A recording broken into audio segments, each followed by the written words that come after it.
Assalamu alaikum, dear students. Let us learn one more interesting thing today. It is a bit uneasy but quite satisfying. Yeah, I'm talking about the nature of the sentences. This thing will be very beneficial for you throughout your study career. Simple, compound, and complex sentences. It is just an introduction. We have to learn a lot of things about. First of all, let us see what does a sentence mean. You know, in any language, you cannot pass on your message. You cannot pass on your message to the listener, to the next person, unless and until you don't use the actual sequence of the words you spoke. So, making a proper sentence, we require words, we require their sequences, we require the essence of the meaning, because we want to pass on the message. So sentences basically are a group of words. These are assembled together in such a sequence that they give us a meaning. We can give hundreds of examples. Whatever we speak, whatever we utter through our through our language, that's a sentence, because it is spoken and understood. For example, I have written here, I love coffee. I love coffee.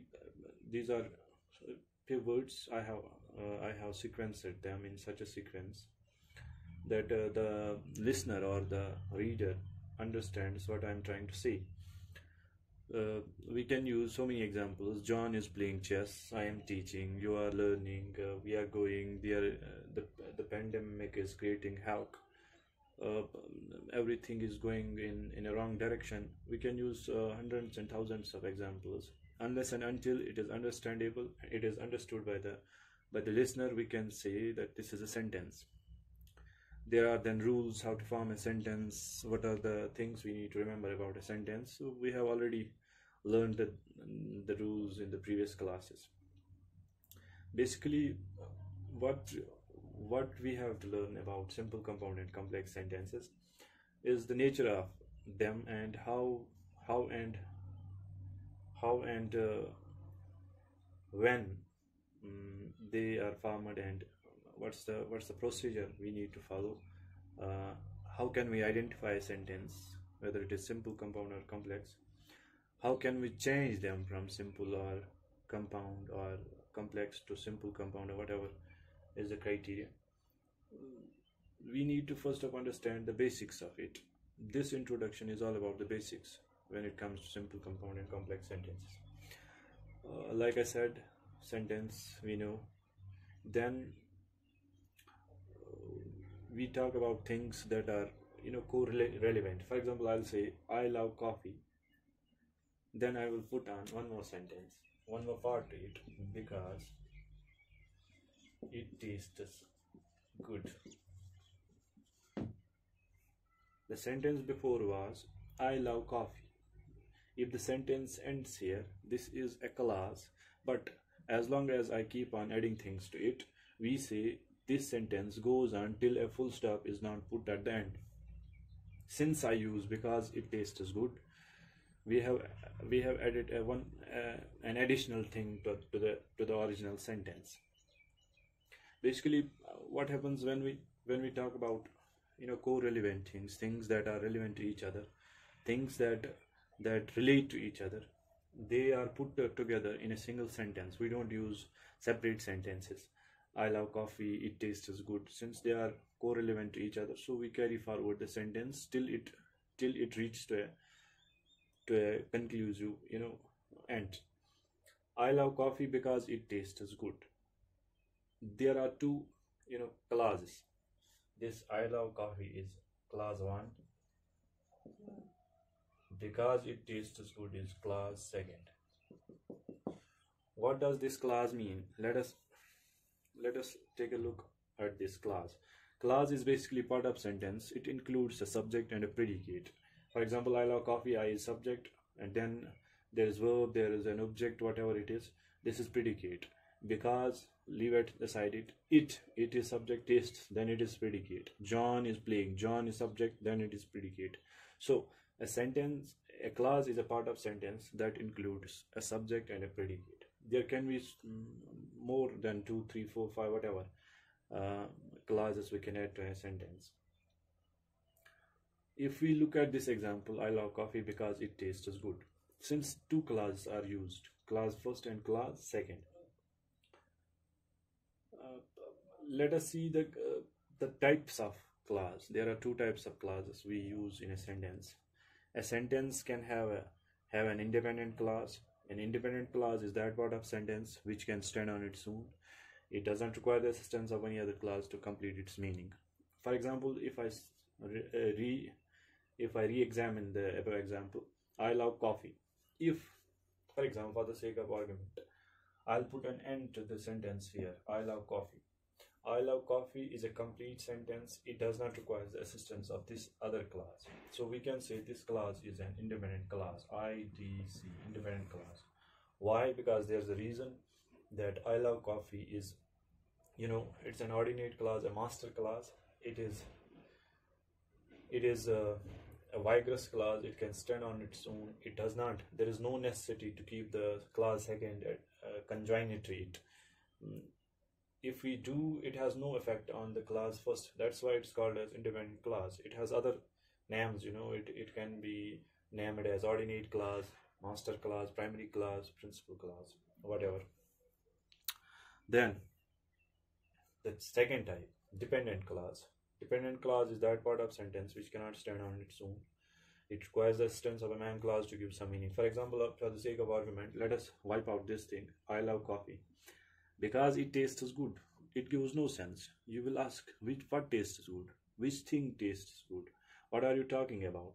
So unless and until we do not put an independent clause with a dependent clause, it has no meaning, it has no nature, it cannot stand. It is a subordinate clause, it's a slave clause, it is secondary, it's a weak clause. So a dependent clause requires the assistance of a main clause. If we keep on I love coffee at the beginning of the sentence because it tastes good, gives some meaning. If we don't, it has no nature, it has no it has no existence at all. So this part of sentence is called as dependent clause, DC, dependent clause. Let us see a bit closer to this example. Let us have a look closer to this example. Clause first and clause second. These were two separate clauses. We put a word in between, this because. What happened? What does the word because do here? The word because is basically a conjunction. When there are two clauses, two words, we need to conjoin them, conjugate them.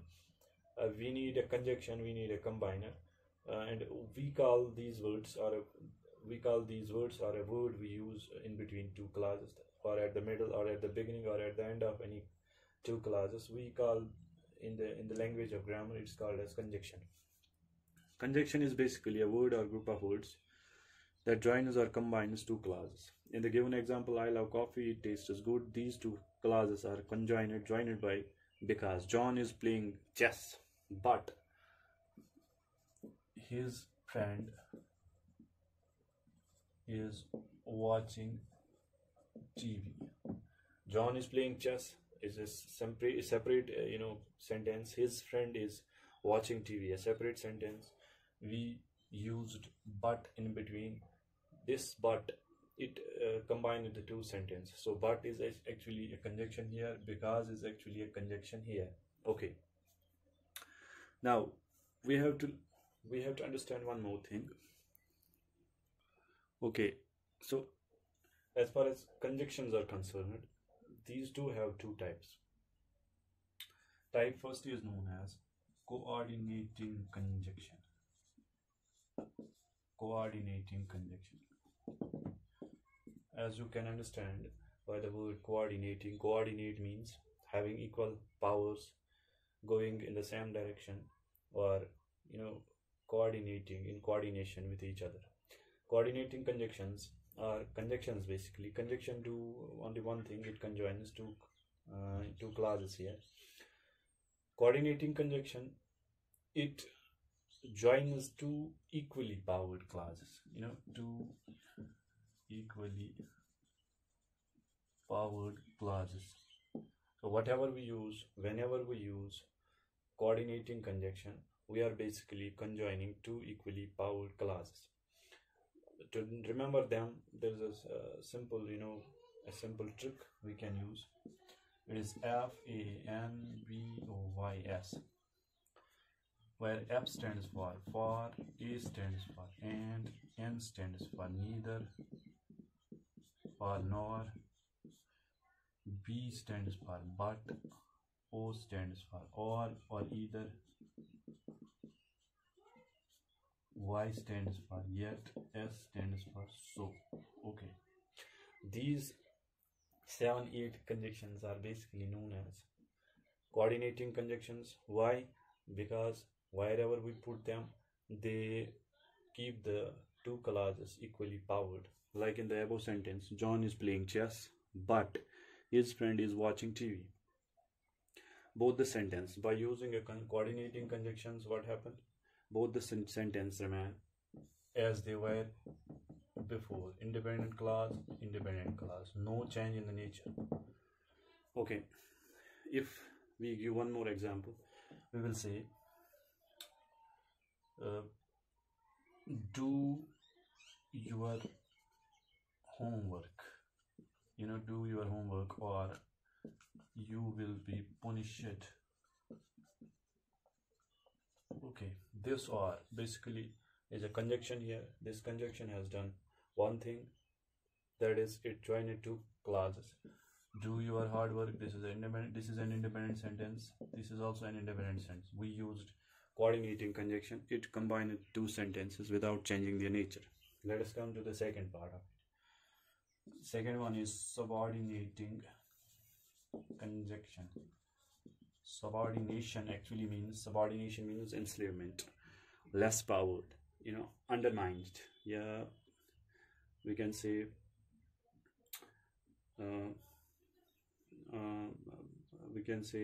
one that doesn't have his own identity, one that cannot decide, one that hasn't the option of choice. Okay, subordinating conjunctions, they too are conjunctions.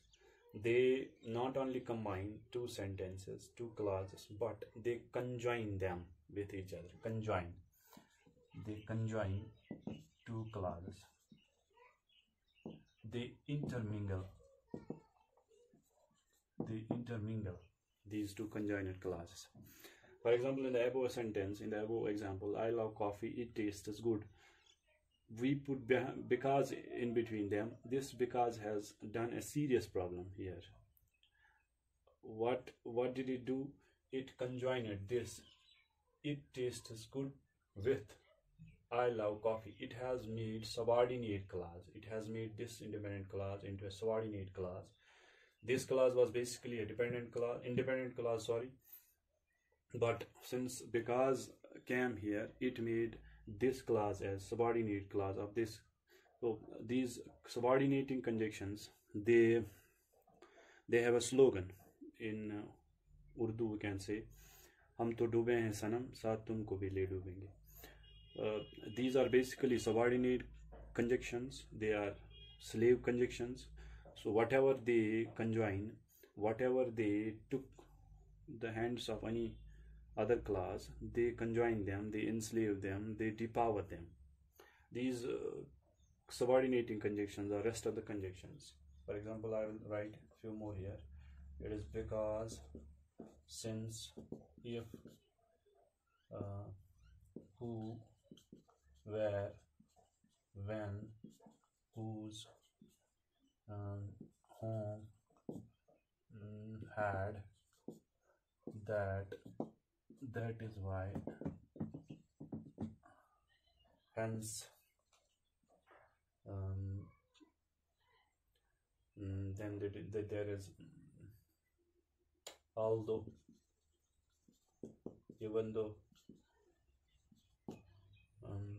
although even though as that is the reason, etc. There are so many others. So conjunction basically combines two clauses. Conjunction has two types: coordinating conjunction. It combines or it keeps two equally powered clauses together. Subordinating conjunctions do the same thing, but it changes the nature of the clause which with it is combined into the other clause. This was all about the introduction of simple, compound and complex. Inshallah, in the next video we will see the nature, we will see the features, we will see the properties, how to understand a clause and how to change them. Thank you.